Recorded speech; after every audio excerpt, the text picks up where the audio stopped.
오늘은 기독교 윤리의 원칙이라는 제목으로 계속해서 에베소서를 살펴보겠습니다. 교회를 다니는 사람 중에서 제가 볼 때 가장 안타까운 사람이 누구냐면 수년 동안 신앙생활을 하고 있기는 한데, 아니 수십 년 동안 신앙생활을 하고 있기는 한데 한 번도 하나님 아버지의 사랑 안에서 살아본 적이 없는 사람일 겁니다.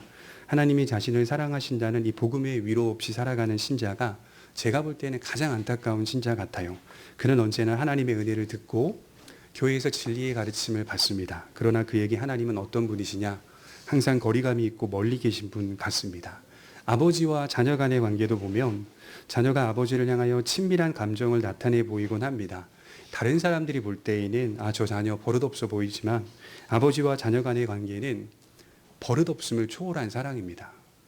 이 부분이 굉장히 중요한 것 같아요. 버릇없음을 초월하여 사랑을 주고 사랑을 받는 관계가 형성되어 있는 겁니다. 반면에 어떤 자녀의 어린 시절은 아버지가 그에게 멀게만 느껴진 존재로 기억되고 있습니다. 분명 피를 나눈 나의 아버지인데 자녀는 아버지의 사랑을 받아본 기억이 없습니다. 그런 경험도 없습니다. 이와 같이 우리가 평생토록 하나님 아버지를 섬긴다는 것을 단순히 책임과 의무로만 이해하는 신앙인들이 있습니다. 하나님 아버지의 사랑을 누리지 못한 채 의무감과 또는 두려움에 휩싸여 신앙생활을 하는 사람이 있다는 것이죠. 이런 성도가 제가 볼 때는 가장 안타까운 성도인 것 같아요. 제가 신학을 공부하면서 지금까지 오면서요, 늘 마음에 새기는 게 뭐냐면 차가운 개혁주의는 없다. 굉장히 분명한 가르침입니다. 따뜻한 개혁주의는 있지만 차가운 개혁주의는 없다. 여러분, 차가운 장로교회는 없습니다. 기계적인 장로교회는 없습니다. 따뜻한 장로교회만 있다라고 하는 것이 성경이 우리에게 가르치는 복음적 진리입니다. 우리가 에베소서 1장 1절을 시작하면서 스타트가 어떠했는가를 살펴보면 하나님의 뜻으로 말미암아 그리스도 예수 안에 있는 신실한 자들에게 편지하노니 이렇게 시작을 하고 있고, 1장 3절에 보면 우리 주 예수 그리스도의 아버지께서 그리스도 안에서 하늘에 속한 모든 신령한 복을 우리에게 주시되라는 말씀을 하고 있습니다. 이것은 우리의 신앙이 책임과 의무로 시작된 것이 아니었다는 사실을 밝혀주고 있는 말씀입니다. 그래서 시작하면서 주시는 말씀은 하나님은 우리에게 주셨다. 하나님은 우리에게 주신다로 시작을 하고, 그리고 우리는 받았다로 믿고 응답하는 삶을 살아갑니다. 조건 없이 주셨고 우리는 그것을 당연하게 여기지 않기 때문에 뭐라고 말하냐면 하나님의 은혜라고 말하는 겁니다. 쉽게 말해 하나님께서 우리에게 조건 없는 사랑을 주셨습니다. 그리고 그 사랑의 확증이 그의 아들 예수 그리스도를 우리에게 내어주셨다는 사실로 설명을 합니다. 우리가 잘 아는 말씀 가운데 로마서 5장 8절에 보면 우리가 아직 죄인 되었을 때에 그리스도께서 우리를 위하여 죽으심으로 하나님께서 우리에 대한 자기의 사랑을 확증하셨느니라. 자신을 우리에게 주심으로 그의 사랑을 확증하셨는데 도대체 그때 우리는 무엇을 하고 있었을까요? 하나님이 그의 아들을 우리에게 내어주실 때 우리는 무엇을 하고 있었을까요? 여전히 하나님과 원수되었을 때, 정신 차리지 못하고 철들지 않았을 때 하나님은 우리를 사랑하셨다. 마찬가지로 오늘 본문 5장 1절과 2절도 이 사실을 토대로 그리스도인의 윤리가 나타나고 있다는 사실을 말씀하고 있습니다. 그래서 첫 번째로 우리가 살펴볼 것은 신자의 윤리는 하나님 아버지의 사랑을 받는 것이 가장 중요합니다. 우리 1절에 보시면 5장 1절입니다. 그러므로 사랑을 받는 자녀같이 너희는 하나님을 본받는 자가 되고 그리스도께서 너희를 사랑하신 것 같이 너희도 사랑 가운데서 행하라. 그는 우리를 위하여 자신을 버리사 향기로운 제물과 희생 제물로 하나님께 드리셨느니라. 성도가 하나님의 사랑을 받았고 지금도 받고 있다는 사실이 신자의 윤리의 시작점, 출발점이라고 말씀을 합니다. 신자의 모든 행실은 이 동기로부터 시작됩니다. 그래서 바울은 그 사랑의 절정에 뭐가 있다고 말하죠? 십자가가 있다라고 하는 사실로 신자들의 윤리를 설명하고 있는 것이죠. 여러분, 예수님의 죽음은 순교가 아닙니다. 많은 사람들이 오해하는 분들이 있는데요. 예수의 죽음은 순교가 아닙니다. 한 사람의 순교로 이해하면 안 됩니다. 오늘 5장 1절과 2절에서 말씀하고 있듯이 예수님의 죽으심은 속죄 제물이 되게 하려 하심이라 이렇게 말씀을 합니다. 주님은 희생 제물이 되신 것입니다. 하나님의 사랑과 그리스도의 사랑이 무엇을 가져왔습니까? 우리를 위해 자신을 내어주셨다는 희생의 역사를 가져온 것입니다. 십자가 사건 하나만을 두고 우리가 사랑을 받았다라고 말하는 것이 아닙니다. 이 사건이 사랑의 극치이기 때문에 또는 근본이기 때문에 이 사건을 토대로 우리 안에 역사하고 있다라는 사실을 바울이 논증해 가고 있는 겁니다. 갈라디아서 5장 6절에 보면 그리스도 예수 안에서는 할례나 무할례가 효력이 없으되 사랑으로서 역사하는 믿음뿐이니라. 믿음이 뭐라고요? 성경은 믿음 이렇게 표현하지 않아요. 진정한 믿음, 참 믿음은 사랑으로서 역사하는 믿음뿐이니라. 이게 진짜 믿음입니다. 제가 대학교 3학년 때 첫 이제 부교육자 사역을 시작했는데 그때 이제 제가 다녔던 교회 목사님이 말씀을 정말 잘 가르치셨어요. 합동측 교회 목사님이신데 그때 이 목사님이 이 부분을 굉장히 많이 강조하더라고요. 사랑으로서 역사하는 믿음이 진짜 믿음이다라고 말씀을 합니다. 그때 제가 굉장히 큰 충격을 받았어요. 왜냐하면 저에게 있어서 믿음이라는 것은 미션을 완수하는 개념으로 많이 이해를 했던 건데 그리스도의 사랑 안에서 흘러 넘치는 믿음이 진짜 믿음이다라고 하는 사실이 저에게는 큰 충격이었던 기억이 납니다. 굉장히 인상이 깊었어요. 이 사랑은 우리가 사랑을 행한다는 의미 이전에 1절과 2절에 말하고 있듯이 하나님의 사랑과 그리스도의 사랑을 본받는 것으로 시작이 됩니다. 그 사랑을 내가 먼저 받음으로 그 사랑을 본받아 살아가는 것을 뜻합니다. 그래서 우리 자신에게 믿음의 질문을 던질 때 제일 먼저 던져야 할 질문이 뭐냐면 나는 사랑을 입은 사람인가? 나는 사랑을 받고 있는 사람인가? 이 질문을 먼저 던져야 합니다. 이 질문이 왜 중요하냐면 사람을 움직이게 만드는 건 율법이 아니기 때문입니다. 율법을 온전히 지키는 비결은 사랑의 관계 안에서 실천될 때 가능하기 때문입니다. 그리고 강조드리고 싶은 것은 사람은요, 율법으로 바뀌지 않아요. 여러분 일반적으로 살아보셔서 아시겠지만 결코요, 조항 하나를 들이밀면서요, 너 이렇게 변해라 라고 해서 사람이 바뀌는 적 없습니다. 오히려 사람은 사랑의 관계 안에서 변화가 됩니다. 그런데 이 변화된 사람이 전체 조항을 지키며 살아가게 되더라는 거죠. 사랑의 관계가 사람을 바꾸어 가는 겁니다. 은혜가 사람을 바꿉니다. 사랑이 사람을 변화시킵니다. 사랑받기 위해 하나님을 본받는 것이 아니라 너희가 사랑을 받는 자녀이기 때문에 하나님을 본받는 것이다. 바울이 그렇게 얘기하고 있는 거예요. 우리는 그렇게 움직이는 사람들입니다. 하나님 사랑이 메마르면 사람을 정죄하게 되고 하나님의 은혜가 희미해지면 율법주의로 흐르고 복음의 감격이 사라지면 무엇만 남죠? 의무만 남습니다. 예수님이 우리에게 아주 중요한 말씀을 하셨는데 나의 안에 거하라 이런 말씀을 하셨죠. 이것이 오늘 본문 1절과 같은 의미의 말씀이라고 생각을 해요. 하나님의 사랑을 받는 자녀같이 이것이 신자의 윤리의 원동력입니다. 하나님 없이도 가능한 착함은 없습니다. 신자는 늘 예수 그리스도의 사랑 안에 거하여 나타나는 착함이어야 한다는 것이죠. 그렇지 않으면 우리의 선한 윤리마저도 모두 다 자기 중심으로 돌아가게 되는 것이죠. 많이 사랑을 받은 사람이 많이 사랑할 수 있어요. 그 대표적인 예가 누구냐면 사도 바울이죠. 이 편지를 쓰고 있는 사도 바울이에요. 바울은 누구보다도 많은 은혜를 받았다는 사실을 고백하는데 이 고백이 좀 독특해요. 3장 8절에 보면 모든 성도 중에 지극히 작은 자보다 더 작은 나에게 이 은혜를 주신 것은 측량할 수 없는 그리스도의 풍성함을 이방인에게 전하게 하시고 모든 성도 중에서 가장 끝자리에 있는 나에게 이 사랑과 은혜를 베풀어 주셨다라고 말하면서 이것은 하나님의 의도였는데 그리스도의 풍성함을 이방인들에게 나타내기 위한 의도였다는 사실입니다. 그리고 지금 나는 그 의도에 충실히 역할과 기능과 책임을 감당하고 있다라고 말씀을 하더라는 것이죠. 그래서 제가 말씀을 드리고 싶은 것은 신앙생활 하면서요, 많이 사랑을 받으셔야 됩니다. 하나님의 사랑을 많이 받으셔야 돼요. 신앙생활 가운데 하나님의 사랑을 분명하게 받으셔야 돼요. 과거형이 아니라 십자가의 사랑을 토대로 하나님의 사랑을 매일매일 경험하셔야 됩니다. 어떤 모습으로든 하나님의 사랑을 또 그리스도의 사랑을 내 삶 가운데 확인하셔야 됩니다. 그러려면 뭐 해야 되죠? 가까이 붙어 있어야 됩니다. 성경을 피십시오. 그리고 기도하십시오. 말씀대로. 삶 가운데 하나님의 뜻을 추구하십시오.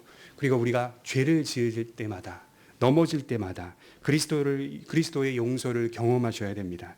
나의 온갖 죄의 흔적들 속에서 넘치도록 용서하시는 하나님의 은혜를 생각해 보셔야 하는 것이죠. 여러분 호세아서를 읽어보시면요, 호세아가 처음부터 하나님의 계시로 음란한 여자와 결혼을 하게 되는 장면으로 시작이 되죠. 근데 이 여성을 자기 아내로 삼았는데 계속 집을 나가는 거예요. 집을 나갈 때마다 또 삭슬 들여서 또 데리고 되찾아옵니다. 그럼 또 나가고 또 나가고 또 나가고. 그것을 통해서 호세아에게 하나님의 마음을 전해주신 것이죠. 내가 이스라엘을 이렇게 사랑하였고 이스라엘은 나에게 이렇게 대우했다라고 하는 사실. 그때 중간에 보면 하나님이 진노하고 분노하고 있다는 사실이 적시되어 있습니다. 명확하게 기록되어 있습니다. 그럼 하나님의 분노와 진노가 그 잔에 쏟아부어져야 되는데 호세아서 6장에 가보면요, 그렇게 끝나지 않고요. 호세아서 14장 4절 6장 이후부터 쭉 보게 되면 이렇게 끝납니다. 내가 그들의 반역을 고치고 기쁘게 그들을 사랑하리니 나의 진노가 그에게서 떠났음이니라. 진노하시던 하나님이 진노의 잔을 쏟아부으지 않으시고요, 하나님께서 친히 그들을 고치고 이렇게 말씀을 합니다. 내가 고치고 그들을 기뻐하여 그들에게서 떠나지 아니하리라. 하나님이 계속해서 사랑하시겠다라고 하는 하나님의 열심을 보여주고 있는 것이죠. 지금도 살아계신 하나님께서 그의 자녀들에게 사랑을 주시고 계십니다. 사랑받은 사람이 사랑할 수 있는 겁니다. 하나님과의 관계가 무너지면 참된 윤리도 오래 유지될 수가 없어요. 신자의 삶은 하나님의 사랑, 그리스도의 사랑으로부터 흘러 넘칩니다. 우리가 잘 아는 말씀 중에 마태복음 18장 21절에 보면 1만 달란트 빚진 자의 비유가 나오는데요. 거기 보니까 임금은 1만 달란트 빚진 종의 형편을 듣고 전부 다 탕감을 해줍니다. 처음에는 갚아라라고 했는데요, 갚을 수가 없어요. 그러니까 이제 전부 다 탕감을 해주죠. 종은 큰 사랑과 은혜를 입어요. 그렇게 용서해준 이유가 있었어요. 그 사랑과 은혜를 힘입어서 너도 이와 같이 하라는 하나님의 분명한 의도가 있었습니다. 그러니 종의 삶은 주인의 은혜를 기억하는 삶으로서 윤리적 실천이 나와야 마땅한 것이죠. 그런데 이어서 나오는 이야기가 재밌어요. 용서받은 종이 자신에게, 그러니까 자기가 빚진 1만 달란트에 비하면 얼마 안 되는 100데나리온을 빚진 사람의 형편을 봐주지 않습니다. 그리고 도리어 그를 감옥에 가둡니다. 이 소식이 주인에게 들리고 주인은 다시 그를 불러서 책망하는데 뭐라고 말하냐면, 내 빚 전부를 탕감하여 주었거늘 내가 너를 불쌍히 여긴 것처럼 너 역시도 100데나리온 빚진 자를 불쌍히 여겨야 마땅하지 아니하냐. 여러분, 이 말이 무슨 뜻이죠? 너의 삶은 지나온 사랑과 은혜를 바탕으로 나타나는 삶이어야 되지 않느냐, 그 얘기를 하는 거예요. 만일 그런 삶이 아니라면 너에게 천국은 없다. 그래서요, 1만 달란트 빚진 자의 비유의 시작이 어떻게 말하고 있냐면 마태복음 18장 23절에 천국은 이와 같으니 라는 말씀으로 시작되고 있습니다. 새 사람을 입은 성도라면 우리는 하나님의 큰 사랑을 받았고 그 사랑을 모른 척할 수가 없습니다. 그리고 제일 중요한 건 지금도 그 사랑을 힘입어 살고 있기 때문에 우리는 받지 못했다라고 말할 수가 없습니다. 그리고 우리를 움직이는 윤리는 그리스도의 사랑 때문에 일어나는 변화입니다. 그래서 그리스도인의 윤리는 자연인의 성품과 능력에 결코 의존하지 않습니다. 오직 우리를 사랑하신 예수 그리스도의 은혜에만 의존합니다. 그래서 기독교는 율법적 압박이 아니라 그리스도의 사랑에서 이루어지는 관계적인 진리입니다. 디도서 2장 11절에 보면 오늘 말씀을 해석해주는 매칭이 되는 말씀이 나오는데요. 한번 읽어드릴게요. 모든 사람에게 구원을 주시는 하나님의 은혜가 나타나 우리를 양육하시되 경건하지 않은 것과 이 세상 정욕을 다 버리고 신중함과 의로움과 경건함으로 이 세상에 살고 복스러운 소망과 우리의 크신 하나님 구주 예수 그리스도의 영광이 나타나심을 기다리게 하셨으니 그가 우리를 대신하여 자신을 주심은 모든 불법에서 우리를 속량하시고 우리를 깨끗하게 하사 선한 일을 열심히 하는 자기 백성이 되게 하려 하심이라. 오늘 말씀 전체를 딱 압축하여서요, 누가 설명하지 않아도 눈에 확 들어오게끔 말씀하는 내용입니다. 무엇이 우리를 헌신하게 만들고 기독교적인 삶을 살게 만들까요? 그것은 다른 게 아닙니다. 하나님의 사랑을 힘입어. 들어보셨는지 모르겠지만 이 프랑스에서 시작된 엠마오 운동이라는 것이 있습니다. 1949년도에 프랑스에서 일어난 사회복지 운동인데요. 이 단체를 이끌었던 지도자가 누구냐면 아베 피에르라고 하는 분입니다. 이분이 버려진 사람들을 돕기 위해 만든 기관입니다. 그런데 어느 날 이 조르주라고 하는 청년을 만나게 돼요. 이 청년은 지금 자살하기 직전인 상태입니다. 조르주는 피에르에게 자신은 이제 곧 자살할 계획이라고 말하면서 지금까지 살아온 삶을 자세히 이야기해 줍니다. 이 청년은 부모에게 버려져서 고아로 자라면서 정말 수도 없이 절망적인 일들을 겪었던 겁니다. 이야기를 다 듣고요, 이 피에르라고 하는 분이 뭐라고 대답했는지 아세요? 자기 이렇게 버려졌고 고아로 살았고 수도 없이 절망적인 일들을 겪었습니다. 이제 죽으렵니다. 마지막으로 당신과 이야기 한번 해보고 죽을 생각입니다. 라고 말했더니 이 피에르라고 하는 분이 죽지 말아라. 그럴 힘으로 더 살아라. 이렇게 대답하는 것이 상식인데요. 이렇게 말했대요. 죽어야겠네. 지금까지 어떻게 살았어? 내가 들어보니 죽어야겠네. 어떻게 지금까지 살았어? 대단하다. 빨리 죽어야겠다. 이렇게 대답을 했다는 거예요. 그래서 제가 보니까요, 사람은요, 가끔은 의외의 대답도 들어야 되는 거예요. 의외의 대답. 깜짝 놀란 거죠. 그리고 제안을 하나 했는데, 지금 자신이 어려운 사람들을 위하여 집을 짓고 있는데, 이 집을 짓는 것까지만 도와주고 죽으라고 말했답니다. 이 집 짓는 것까지만 도와주고 꼭 죽어야 돼. 이렇게 말을 했답니다. 그리고 조르주는 참여하게 되죠. 돕는 과정에서 하나님의 사랑과 그리스도의 사랑을 받게 됩니다. 그리고 놀라울 정도로 회복이 됩니다. 버려진 줄만 알았던 자신이 사실은 사랑받고 있었다는 사실을 깨닫게 된 것이죠. 하나님의 사랑, 그리스도의 사랑, 그것은 뜬금없이 다가오는 사랑이고 무조건적인 사랑이며 불가항력적인 사랑이고 영원전에 일어난 사랑입니다. 그리고 이 사랑은 우리가 하나님 나라에 날아가는 그날까지 끝나지 않고 지속되며 우리 안에 역사합니다. 우리는 그것을 항상 확인해야 됩니다. 예수님이 요한복음 15장 4절에 뭐라고 말씀하셨죠? 나를 떠나서는 너희가 아무것도 할 수 없습니다. 우리는 주님을 떠나서는 존재할 수 없는 존재입니다. 주님을 떠나서는 아무것도 할 수 없는 존재입니다. 하나님의 사랑으로 신앙을 회복하셔서 온전한 신자의 삶을 살아내시기를 바랍니다. 두 번째로 살펴볼 것은 그분의 사랑은 그분을 닮아가게 만들어줍니다. 우리 3절을 보실까요? 3절에 보시면 음행과 온갖 더러운 것과 탐욕은 너희 중에서 그 이름조차도 부르지 말라. 이는 성도에게 마땅한 바니라. 누추함과 어리석은 말이나 희롱의 말이 마땅치 아니하니 오히려 감사하는 말을 하라. 너희도 정녕 이것을 알거니와 음행하는 자나 더러운 자나 탐하는 자 곧 우상 숭배자는 다 그리스도와 하나님의 나라에서 기업을 얻지 못하리니. 여러분, 장로교인들은 역사 속에서요, 하나님의 말씀의 권위를 가장 높은 곳에 올려둔 신자들입니다. 성경적인 태도죠. 우리가 붙드는 하나님의 말씀을 좁혀보면 교리라고 말하기도 하고 더 좁혀보면 신조라고 말할 수 있습니다. 우리가 믿는 신앙의 핵심적인 내용을 뜻하는 것이죠. 이것은 바뀌지 않고 변하지 않는 구원의 진리라는 의미입니다. 이것을 오해해서요, 반대편에 서 있는 신자들, 반대편에 서 있는 신학자들이, 그러니까 진보적인 신자들이 장로교인들을 향해 조롱합니다. 뭐라고 조롱하냐면 교조주의자들. 요즘 이게 좀 더 강하게 조롱을 합니다. 장로교인들을 향해 교조주의자들, 교리에 묶인 자들, 신조에 묶인 자들이라고 조롱합니다. 그리고 그들이 말하는 대안이 있는데 뭐라고 말하냐면 도덕과 삶으로 기독교를 증명하라. 그렇게 압박을 합니다. 도덕과 윤리가 기독교의 핵심이라고 말합니다. 그러면 우리는 어떻게 대답해야 될까요? 이렇게 대답하면 돼요. 한번 가만히 생각해 보십시오. 바울이 살던 초대교회에 무엇이 가장 많이 강조되었을까요? 사도들은 곳곳을 돌아다니면서 무엇을 가장 많이 반복하며 가르쳤을까요? 성경을 천천히 읽어보시면 어느 한 사람의 이야기를 반복적으로 설명하고 있더라는 겁니다. 로마에 가든 빌립보에 가든 유대 땅에 있든 사마리아에 있든 사도들은 항상 한 사람의 이야기를 설명하는 방식으로 기독교를 세워갑니다. 이게 되게 중요합니다. 만일 기독교가 도덕과 윤리의 삶을 가르치는 종교라면 처음부터 기독교는 사랑, 용서, 희생 이런 것들을 가르쳐야 맞습니다. 근데 사도들은 교회를 어떻게 세우냐면 한 사람의 이야기를 설명하는 방식으로 교회를 세웁니다. 그 사람이 누구죠? 우리가 잘 아는 바대로 예수 그리스도입니다. 그분은 하나님이셨고 그분은 참 사람이시다. 그분은 우리를 대신하여 속죄 제물이 되셨다. 그리고 그분은 살아나셨다.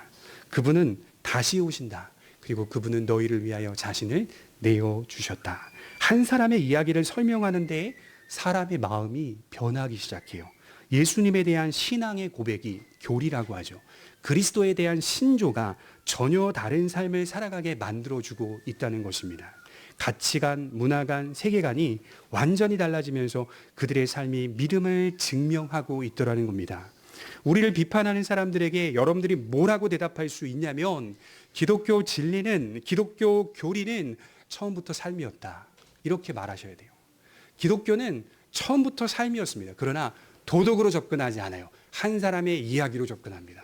그 사람을 설명하는 방식으로 기독교적 삶이 무엇인지를 증거합니다. 예수님의 이야기는 매우 독특하게도 그 이야기를 듣고 있는 사람들의 마음을 움직입니다.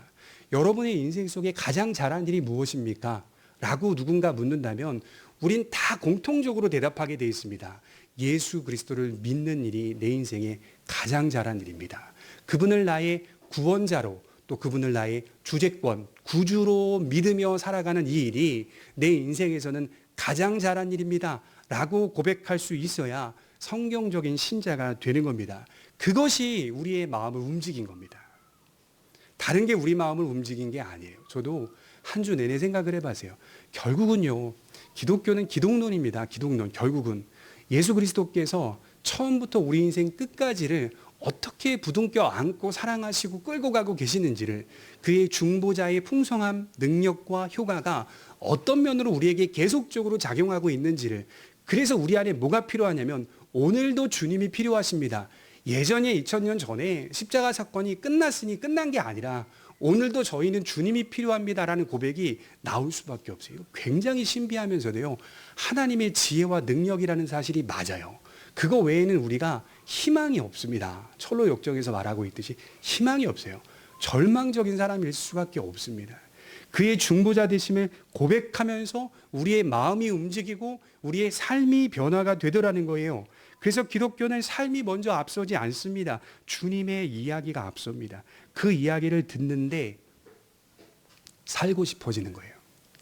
좋은 설교 들으시면요, 정말 건강한 말씀의 설교를 들으시면요, 어떤 마음이 드는지 아세요?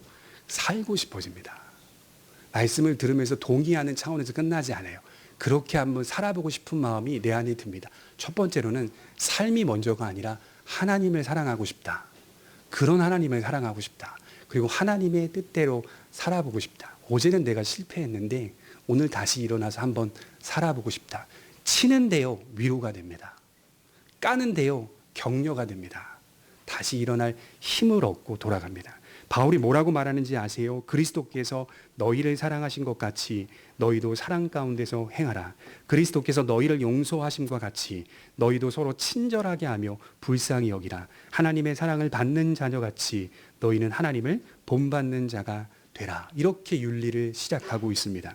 그런데 3절에서 7절까지를 보면 추측할 수 있는 이미지가 나오는데, 교회 안에 하나님을 닮지 않고 있는 신자들이 있었습니다.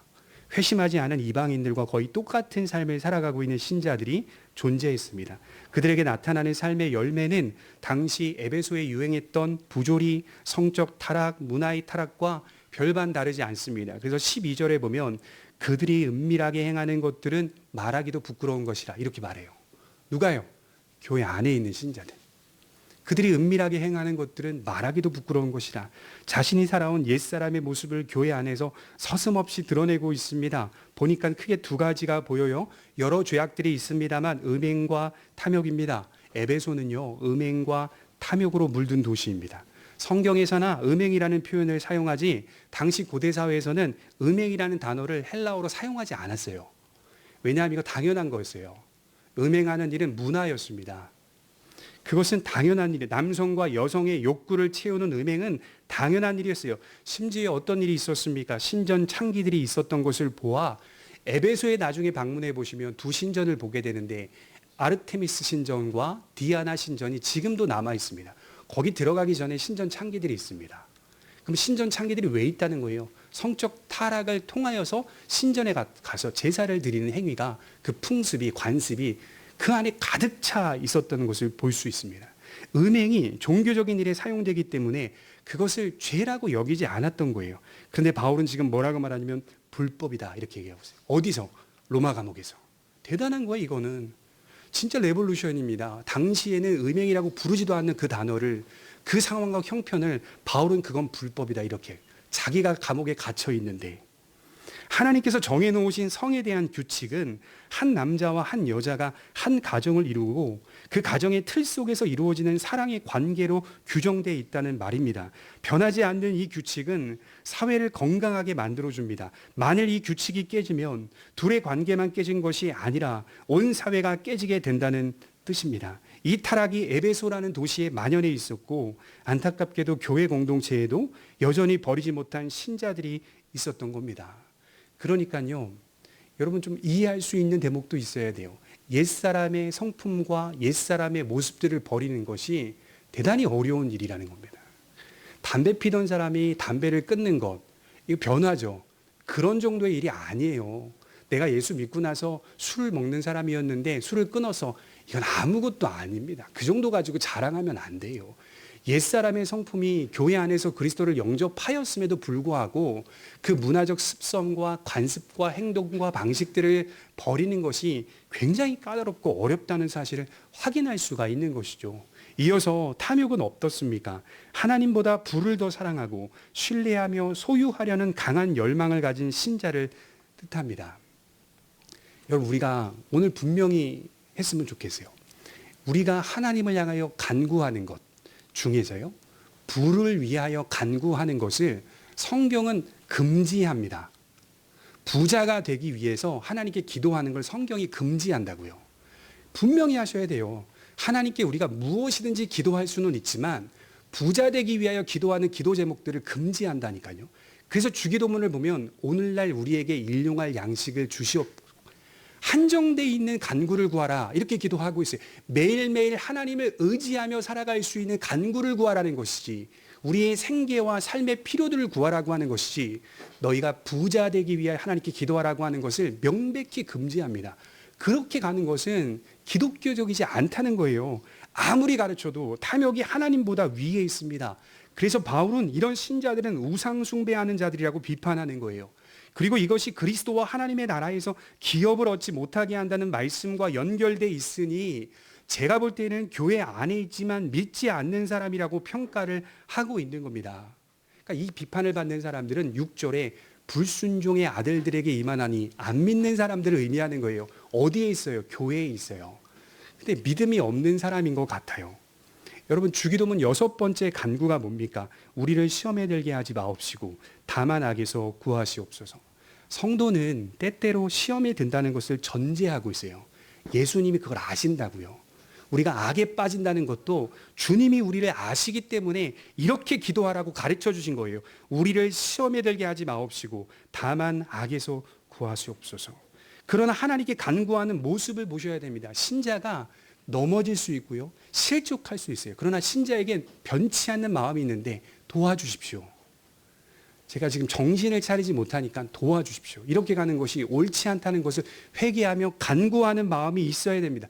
지금 바울이 비판하는 사람들은 어떤 사람들이냐면 이 마음조차도 없는 사람, 이 세상을 더 사랑하고 오직 자기를 의지하는 사람, 이것은 하나님과 그리스도를 사랑하지 않는 것이기 때문에 하나님의 나라에서 기업을 얻지 못하는 결과를 낳는 것이 자연스럽습니다.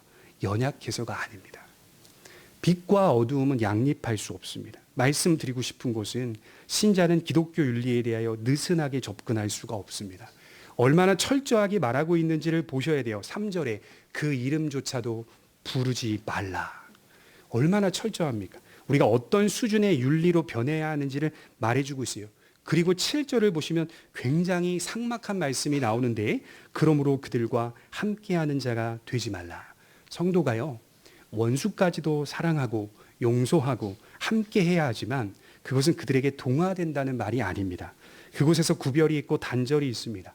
일반적으로도 살아보니 관계를 끊어야 할 때가 있더라고요. 함께하면 피해를 주는 사람들이 있더라고요. 그런 사람과는 함께 할 수가 없습니다. 여러분, 우리 신앙을 생각해 보십시오. 헛된 말, 거짓, 속임수, 음행, 탐욕으로 가득 찬 사람과 함께 할 수는 없는 겁니다. 그들과 함께 그 죄에 동참할 수도 없는 겁니다. 여러분, 그들과 함께 해 보십시오. 친해져 보십시오. 그 죄에 내가 발을 담기도록 유혹합니다. 자기만 죄를 짓지 않아요. 이것은 좋은 교제권을 만들라는 뜻이기도 합니다. 영적으로 유익한 교제권을 만들어 가야 됩니다. 우리가 잘 아는 말씀 중에서요, 고린도후서 6장 14절에 보면 너희는 믿지 않는 자와 멍에를 같이 하지 말라. 의와 불법이 어찌 함께하며 빛과 어두움이 어찌 사귀며. 세상 사람과 아예 관계를 맺지 말라는 뜻이 아닙니다. 신앙을 타협하게 만드는 동행과 결합을 조심하라는 거예요. 여기서 멍에라는 단어 나오죠. 두 소가 같은 방향으로 끌려가는 것을 뜻합니다. 농촌에서 살았던 그 경험이 있으신 분들은 아시겠지만 두 소가 멍에를 매잖아요. 서로 다른 방향으로 갈 수가 없어요. 한 소가 다른 방향으로 가고 싶어도 힘이 센 소를 끌려갑니다. 같은 방향으로밖에 갈 수가 없습니다. 멍에 자체가 가진 성격이 같은 방향으로 가게 돼 있다는 말이, 만일 우리가 신앙에 있어서 느슨해지면 세상으로 끌려간다는 말을 하는 겁니다. 우리 자신을 지키기 위해 지혜가 필요합니다. 그래서 좋은 영적 교제권을 가지되 실천적으로 뱀같이 지혜롭고 비둘기같이 순결하라는 주님의 말씀을 기억해야 하는 것이죠. 세상 사람들은 그리스도께로 인도하기 위한 열림은 우리에게 있어야 하지만 그들이 보이는 음행과 탐욕의 현장 속에 함께할 수는 없습니다. 그래서 때때로 우리에게 그들과 함께하는 자가 되지 말라는 실천이 있어야 합니다. 그래서 바울은 마지막 14절에 이렇게 말씀을 하는 거예요. 그러므로 이르시기를 잠자는 자여 깨어서 죽은 자들 가운데서 일어나라. 그리스도께서 너에게 비추이시리라 하셨느니라. 영적으로 깨어 있으라, 이 말을 하는 거겠죠. 이 말을 왜 하는 거죠? 성도도 영적으로 잠을 잘 때가 많기 때문입니다. 우리도 영적으로 잠을 잘 때가 많아요. 죽은 사람하고 잠을 자고 있는 사람하고 멀리서 보면 똑같습니다. 그래서 죽었는데 잠든 줄 알고 나중에 확인해 보니 죽은 사람인 경우가 많다라고 하는 것이죠. 성도는 죽은 사람이 아닙니다. 때때로 잠을 자는 것처럼 연약합니다. 어떤 전쟁 영화에 보니까요, 수많은 군인들이 죽어서 시체가 막 무더기로 쌓여 있네요. 근데 미국에서 군사 위성으로 추적해 보니 그 무더기로 쌓인 시신 가운데 한 사람이 움직이기 시작해요. 꿈틀대고 있는 겁니다. 바로 구조대를 보냅니다. 그리고 그를 구조해 옵니다. 살아있다는 거죠. 성도는 죽은 자들 가운데서 일어납니다. 왜? 빛의 자녀이기 때문에. 빛의 열매를 확인하는 그 과정을 계속해서 밟아나갑니다. 그것은 모든 착함과 의로움과 진실함이라고 9절에 말씀을 하고 있어요. 여러분, 구원받는 것은 단회적인 일이지만 하나님을 닮아가는 삶은 그분과 신자가 함께 해야 하는 계속적인 사건입니다. 이 사건이 계속 일어나는 겁니다. 우리 삶에. 이건 하나님과 우리가 협력하며 나아가는 계속적인 사건입니다. 우리는 부지런히 무엇을 해야 합니까? 10절에 보시면 주를 기쁘시게 할 것이 무엇인가 시험하여 보라. 시험하여 보라. 마치 과학자가 실험실에서 실험하면서 그 결과를 알아보고 있듯이 신자는 신앙의 과학자들이죠. 우리의 행실이 실험과도 같습니다. 하나님을 기쁘시게 할 것이 무엇인가, 이 주제에 무관심하지 않아요. 그리고 행하여 나타나는 결과들을 축적해 갑니다. 우리의 행위마다 주님이 기뻐하시는 여부를 살핀다는 뜻입니다. 우리 마지막으로 잠언 6장 16절 한번 찾아보겠습니다. 잠언 6장 16절에 보면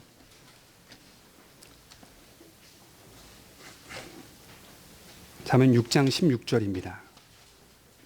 구약의 시인도 얼마나 관심을 갖고 있었는지를 발견하게 됩니다. 잠언 6장 16절부터 19절입니다.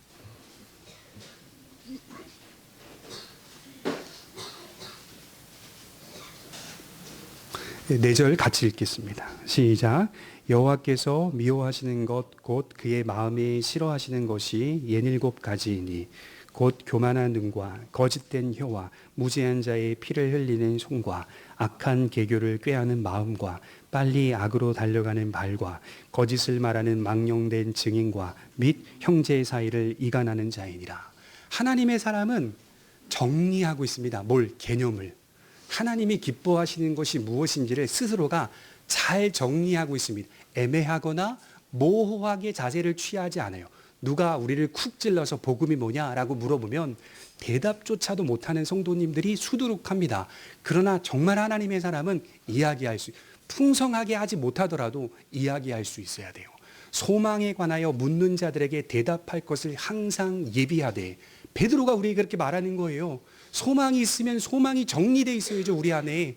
하나님을 기쁘시게 하는 것이 무엇인지에 대하여 초미의 관심을 두고 살아갔다면 잠언의 기자처럼 7가지로 잘 정리하면서 하나님이 이것을 싫어하시는구나, 미워하시는구나 라고 하는 마음을 우리가 가지고 있어야 됩니다. 그런데도 우리가 이 안에 다 걸려 넘어질 때가 한두 번이 아니죠. 그럼 우리는 회개해야 되죠. 하나님께 기도하며 은혜를 구하며 다시 일어서면 되는 겁니다. 이런 관심 속에서 신자가 살아내는 인생이 기독교 윤리라고 하는 것이죠. 우린 다 빛의 자녀입니다. 여호와의 빛을 반사하는 거울로 서 있습니다. 그래서 우리는 태양과 짝을 이루고 있는, 제가 볼 때는 그런 것 같아요. 달과 같습니다. 달은요, 빛이 없어요. 근본적으로 다른 빛이 없어요. 근데 빛을 내요. 그리고 성경도 한 광명체라고 표현을 하고 있어요. 태양의 빛을 반사하는 존재로 서 있습니다. 그러나 달의 본질은 어둡습니다. 태양이 달을 사용하니 어두움을 비추는 광명체가 되더라는 거예요. 우리에게 이런 특권을 주신 하나님의 사랑에 감사하시고 그 사랑을 많이 받음으로써 빛을 반사하는 삶이 되시기를 주님의 이름으로 축원합니다. 기도하겠습니다.